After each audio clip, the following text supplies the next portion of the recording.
Okay, perfect. Thank you all so much for watching. Thank you, obviously, to our amazing foster parents for being here to introduce us to their foster dogs. I always think this is such a great way to meet a dog, because their foster parent knows more about them than we at the shelter could ever know. You get to see them in the environment where they've become comfortable around the people they've become comfortable around.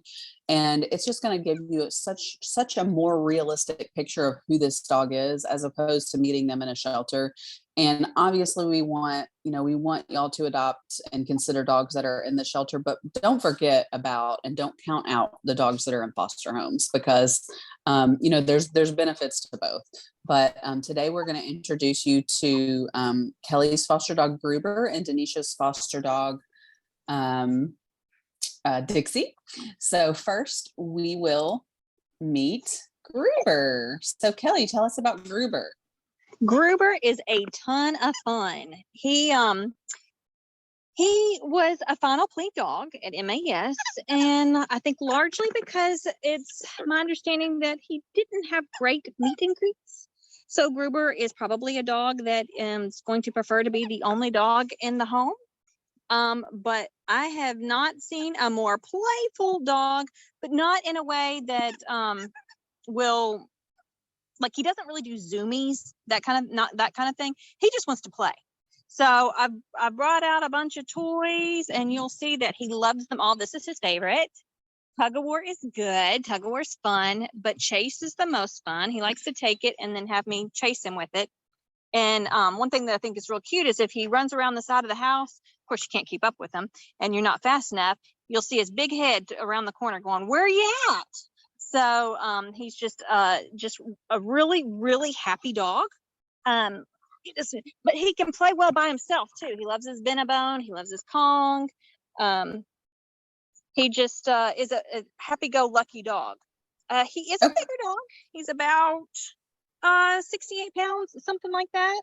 But he is very well behaved. He, other than a little destruction to the toys, he hasn't destroyed anything he's not supposed to destroy.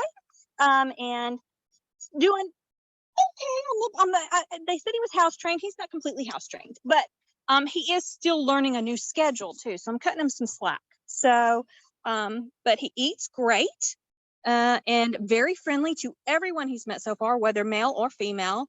I can't say I've really had him around children so much yet, but I have no reason to think that he would have any kind of hostility, because he just greets everybody friendly.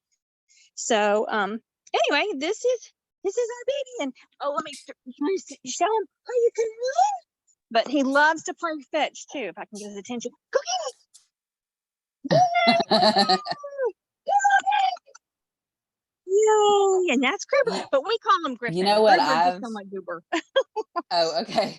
You know what I've learned from playing fetch with my dogs is that I'm really good at fetch. They're not that good at it, but I'm really good at it. So well, he's afraid I'm going to take his favorite Kong toy, so he's like, "Nah, I'm keeping this one." So he loves this toy. So Gruber/Griffin needs to go to a home where he is going to be provided with toys. That is like in the contract. Okay. And a fenced yard. The fact that, he likes to run and all that, and the fact that we don't really know if he's going to do great with other dogs, he needs a yard that he can play fetch in the backyard, by himself and his family. So I think a fenced in yard would be good for him, and lots and lots of toys. And he's not overly needy either. So, I mean, he can play by himself, as you see, very well. So he's a good boy. Thoroughly enjoying him. Perfect. Well, thank you so much for fostering him. I am going to spotlight Denisha and Dixie now. And so let's see. I never can. It's always so hard for me to find the right button. Oh, okay. Here we go.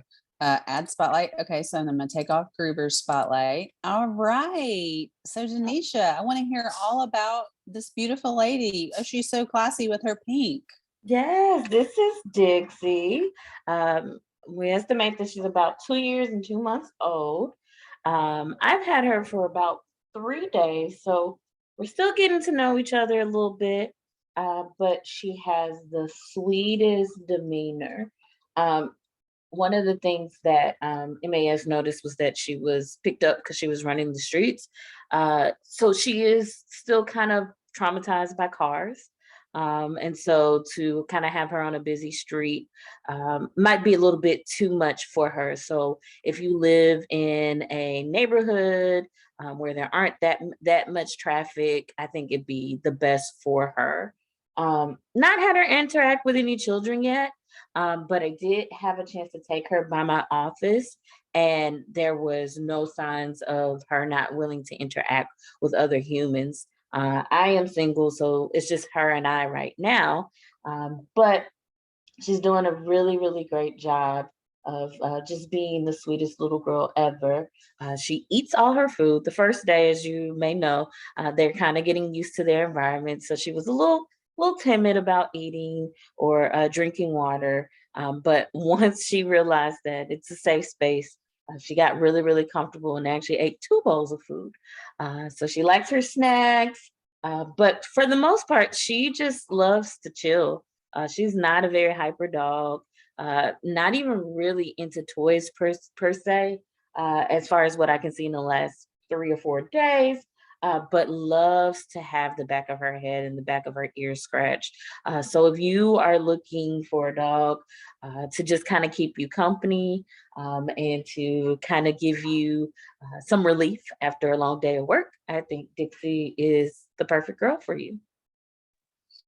I love that. I love that calm energy level. I think that's so good for a lot of people.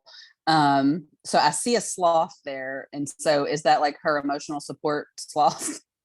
Okay. Yeah. She likes to cuddle and to curl around Oh, herself. And then the first 2 nights I've had to sleep on the couch. Um, okay. 'Cause she really, really wants to know that she is comforted and that she's in a safe space. So I've obliged her and given up my bed to make sure that she feels comfortable. Oh my goodness. And what about like house training? I know you've only had her for 3 days, so we're just really at the beginning of that, but what's going on there? Yeah, so not really sure if that we said that she was house trained, but not fully sure if that's the full case. It is clear that she understands where outside is because she poops and pees at the door. So I think that there's a little bit of house training. It's just a matter of us getting into a schedule, her learning my habits, me learning her habits. And so she's not crate trained yet either. So she's been around the house a little bit and did kind of get into a package, a COVID-19 package. So clearly she's not a fan of COVID-19. But she, for the most part, hasn't destroyed anything around the house. So we're kind of working on that. All right, awesome. Well, I love you, Dixie. You're a very good girl. So I'm gonna spotlight Griffin slash Gruber again. So again, these are our 2 foster dogs that we're meeting today. Both of these dogs are currently in foster homes. And they are available for adoption. So you're looking at Dixie on the right. Dixie is the lady dog, the all black with the pink harness on. And then you're looking at Gruber on the, did I say Dixie was on the right? I meant she was on the left. I always get my left and right. Wow. I don't know which one I said, but anyway, Gruber slash Griffin is on the right, and he is a gentleman dog, and he is showing you his red ball right now. I know that we all wish that we could play with you and your red ball right now, Gruber. So if you are interested in playing with Gruber and his red ball, or any of his other toys, if you are interested in cuddling with Dixie on the couch, get in touch with us. And the first thing that we're going to do is we're going to forward your inquiry straight to these ladies, as these dogs foster moms. They know the most about these dogs. They know better than we do what kind of home would be best for these dogs. So you can either email us at mas@memphistn.gov. You can send us a Facebook message at on Facebook, we're at Memphis Animal Services. You can send us an Instagram message. We're at Adopt MAS. And we will put you in touch with their foster parents. and you can talk to them and figure out, like, is this a great fit? Do we want to move forward to a meet and greet? And then ultimately the foster parents have the ultimate decision over what's going to be the best fit for an adoption. So if you are interested in doing what these folks are doing and joining us as a foster parent, that would be amazing too. We are open 7 days a week, 12 to 4. We're at 2350 Appling City Cove. All you really have to do is just show up and say, I want to foster. You can either be a transport foster, which is where you foster for up to 2 weeks. There's a definite end date. This dog is leaving on the transport, 2 weeks, 10 days from today, whatever it is. That's all you have to do. We don't need pictures. We don't need bios. We don't need any of that.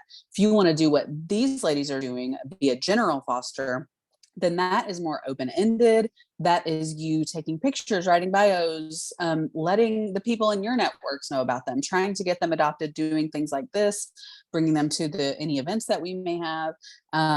So those are our 2 ways to foster dogs. And we, of course, have cat foster opportunities as well. You can go to memphisanimalservices.com, click on I want to foster, and then you can read about all the different opportunities. At the bottom of that page is where you'll find our dog foster application and our cat foster application.